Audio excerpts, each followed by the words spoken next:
டேய் கிருஷ்ணா, நீ வெளியே வாடா. நீ வந்து எங்களுக்கு காவல் இருக்கணும், நான் வந்து உனக்கு காவல் இருப்பேனா? வா வெளியே வா. என்ன இது? நீ வந்து எங்களை பார்த்துக்கணும் கிருஷ்ணா.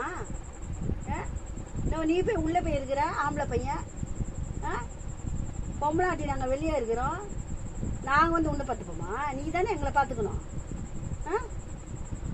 சொல்லு கிருஷ்ணா. டேய் பார்க்குறான் பாரு, எப்படி பார்க்குறான் பாரு. வெளியே இருந்து பார்த்துக்கணும், அம்மா பார்த்துக்கணும்னு இல்லை. நான் எங்களை வெளியே விட்டு உருவி உள்ளே உட்காந்துக்கினாரு ஆம்பளை பையன். தைரியமாக இருக்கணும்ல ஆம்பளை பையன்றான்.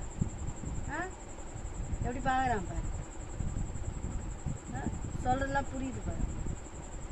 வாடா, எங்களை வந்து வெளியே வந்து பார்த்துக்கோ. நாங்கள் உள்ளே இருக்கணும், நீ வெளியே இருக்கணும். நாங்கள் வெளியே இருக்க, நீ உள்ளே இருக்க. என்ன அர்த்தம்?